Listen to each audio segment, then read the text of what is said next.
আলাইকুম, কেমন আছেন ভিউয়ার্স? আজকে আমি আপনাদের সাথে ফলি মাছের থলি রেসিপিটা শেয়ার করব। মায়ের কাছ থেকে শিখেছি। আজকে মা পৃথিবীতে নেই, কিন্তু তার হাজারো স্মৃতি আমাকে তাড়া করে।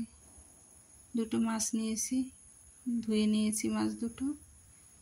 এ পর্যায়ে নিয়েছি আদা স্লাইস করে কেটে, জিরা, দারুচিনি, এলাচ এবং পেঁয়াজ রসুন পেস্ট করে নিয়েছি। একটি শিলপাটায় আমি আদা, জিরা এবং এলাচ, দারুচিনি দিয়ে বেটে নিব। বেটে নিয়ে মিশ্রণটা আমি ফলি মাছের থলিতে ইউজ করব।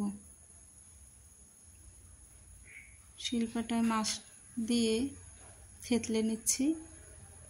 এভাবে দুটো মাছ আমি থেতলে নিয়ে কাটা আলাদা করেছি এবং মাছ আলাদা করে নিয়েছি। অ্যাড করে দিচ্ছি মাছের সাথে পেঁয়াজ বাটা, কাটার সাথেও অ্যাড করে দিচ্ছি।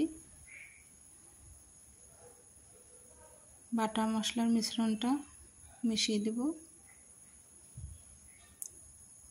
এখানে আমি দিচ্ছি বেরেস্তা, এলাচ, দারুচিনি ভেজে বেটে নিয়েছিলাম সেই মিশ্রণটা, স্বাদ মতো লবণ, অ্যাড করছি মরিচের গুঁড়া।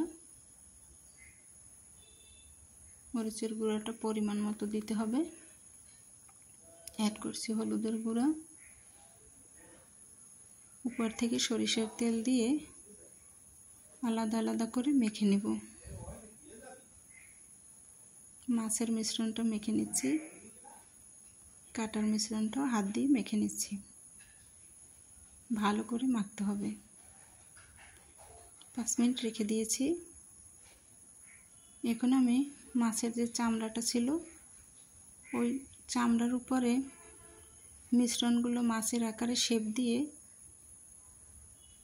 আস্ত একটি মাছ বানিয়ে ফেলেছি দেখুন।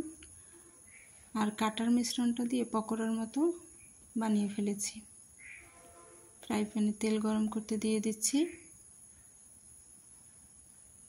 ফলি মাছের থলিটা দিয়ে দিব, আর একটা থলি দিয়ে দিচ্ছি দেখুন।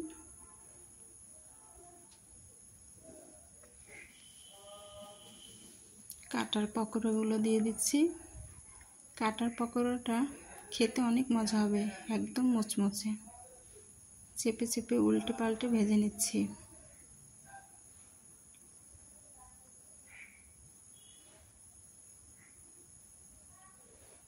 পকোড়াগুলো নামিয়ে নিয়েছি। এখন মাছটা হয়ে গিয়েছে, নামিয়ে নিব। দেখুন কতটা লোভনীয় হয়েছে।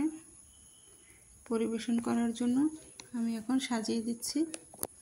আশা করি আপনাদের ভিডিওটি ভালো লাগবে। ভিডিওটি ভালো লাগলে একটি লাইক এবং আমার ফেসবুক পেজটি ফলো করবেন এবং ইউটিউব চ্যানেলটি সাবস্ক্রাইব করে দিবেন। আল্লাহ হাফেজ।